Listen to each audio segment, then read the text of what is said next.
our fantasy romance panel. Thank you so much to our authors for coming and being willing to share your insights into your writing and into your books. My name is Hannah. I'll be your moderator. All right, we're going to start off with the authors introducing themselves and then tell us a bit about what you write in your books. Hello, I am Jamie. I write under JM Samland and also Dirk Morningwood for the spicier stuff. I basically just tell my mom, if it's a Dirk book, don't read it. So I started with fantasy, moved into comedy and humor, and then I kind of got the inkling of I want to try writing some romance. So I wrote a romance, and then that kind of broke the seal to writing sex scenes, and so then I wrote a very sexy book, and then scaling it back into ones that had plot again, so but still sex. So yeah, it's been a journey. It's been a journey for sure.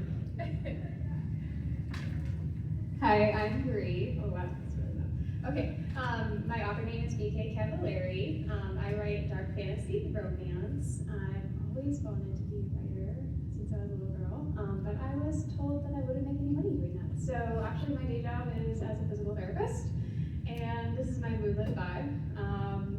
I love to write kind of like feminine rage type FMCs with the MMC that's just gonna let her burn the world down right in front of them. So that's my vibe, and thank you for having me. Hi, I'm Cassidy Clarke. I write high fantasy, kind of like romantasy, where there's like definitely like a lot of like world-ending stakes type of plots, but also lots of romance on the way and some fun tropes.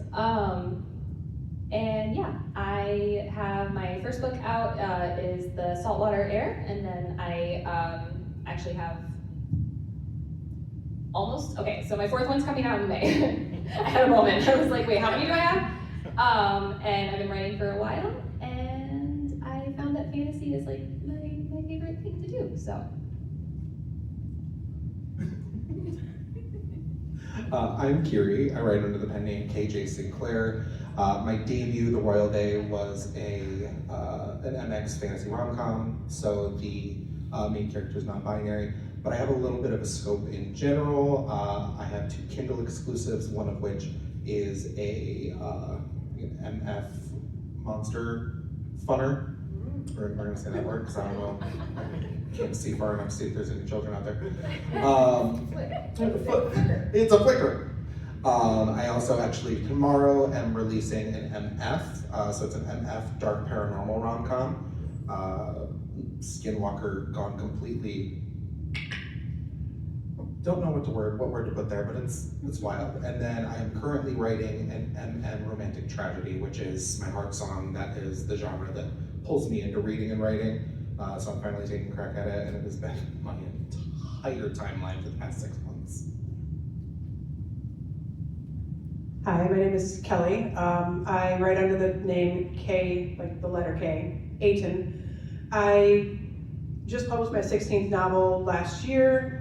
I write all sapphic romance across a variety of genres, mostly speculative fiction. So everything from superheroes to androids to ancient Greek Amazons, action adventure like Indiana Jones kind of stuff, just everything. I do have funny fantasy romance, and so I just kind of write across the board. I write what I like to read, and I'm a big spec geek, so.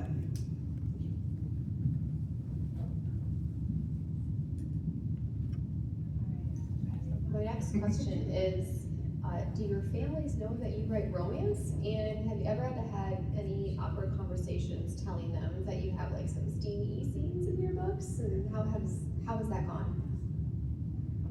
Well, yeah, like I said, I write under a pen name when it gets really steamy. It was a story for later, but yeah, the first sex scene that I wrote was in Arcanum, and I kept building it up to a point where I thought, oh yeah, this is really hot, and my mom said that it was classy.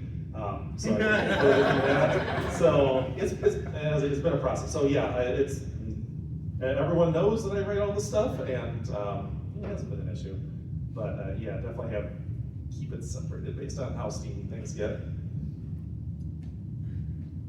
Okay, so yes, my family does know that I write romance and I write explicit scenes in my books. My mom specifically probably took her like 3 months to even like think about picking up the book to read it. But then she said once she got into it, she was totally fine and was able to continue through.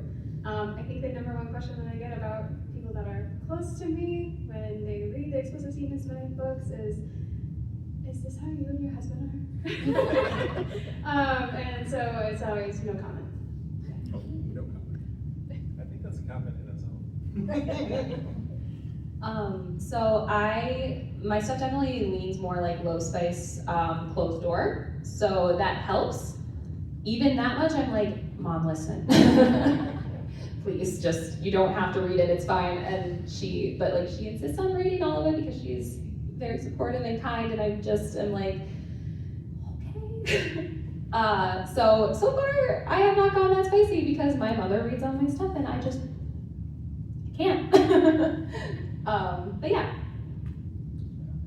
I have actually no contact with my family, so I couldn't tell you if they've read my stuff at all, let alone know.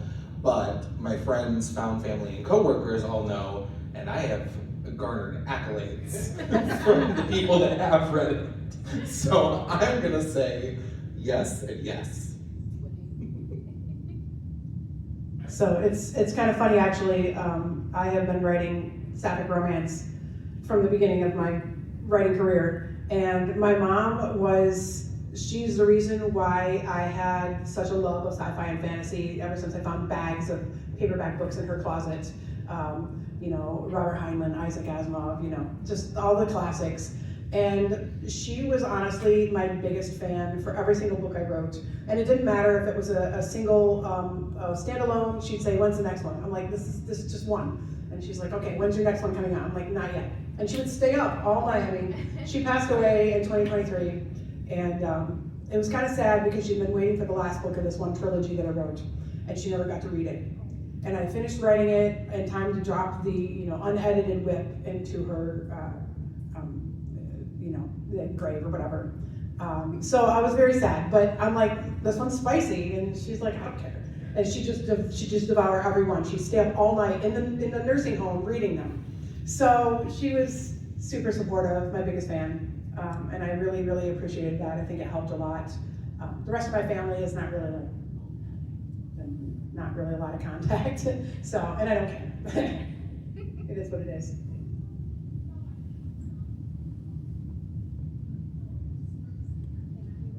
You're gonna get an arm workout at this I know. panel, just to warn y'all. Yep. All right, my should walk first- back and forth and collect the microphone and then start again. I could do that. Do you want me to do that? No. Okay. We like passing it back and forth. Yeah, we've been undefeated enough today. Yeah, that's all right. All right, so Jamie, on the topic of sex scenes, because why not? What is the process for writing those? Because I imagine it's not just completely fun writing them, but how do you go about writing a sex scene? So glad that wasn't my question. It can be, no? Yeah, sex scenes, it's not just, he put it in them, it's, you gotta do build up of stuff, and it has to be emotion behind it, and the internal feelings, both emotional and physical feelings within yourself when doing that.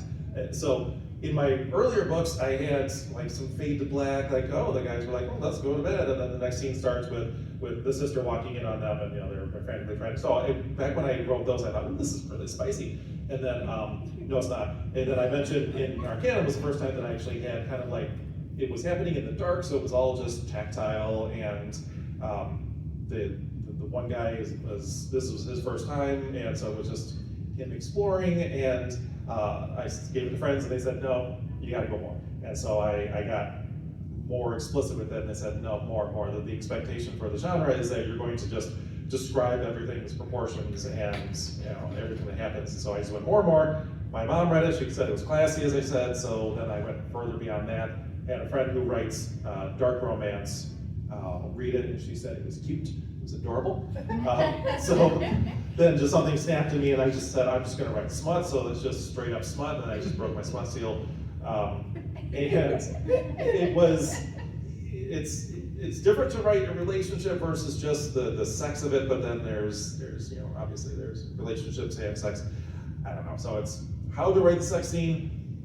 I guess start with the broad strokes of what happens in it, and then you just keep filling in and try to draw the reader into at least one of the characters and how they're feeling in it and what they hope to get out of it. So it's not just friction and fluids, essentially. It's gotta be more than that. On that No, note, no. frictions and fluids are the best part.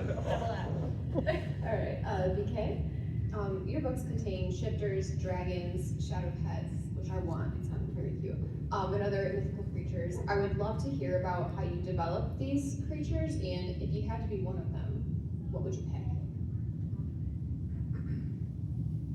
Okay, so, classic fantasy lover since I was really, really young. And I read so much fantasy that my parents would try to screen my books to make sure that I wasn't reading smut, and they couldn't keep up with me. So anyway, I also have a very,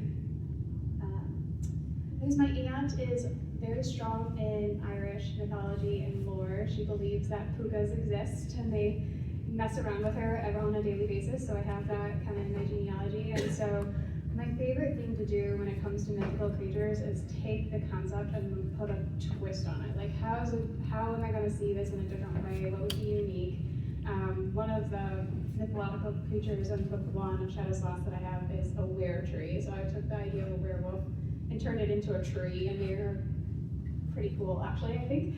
And so I like to take a little twist on those mythological creatures, and that's pretty much how I come up with them. Sometimes they are very character-driven too, so like the vibes of whatever the character is giving me, like, will develop kind of what creature they're interacting with in the story as well. So now, if I were to pick one, it would be a shadow. The shadows in my book are sentient in nature. They are vicious creatures, but also fun and flirty, and you just don't know what you're going to get from them, and they're extremely powerful, and I kind of like that idea to be for myself.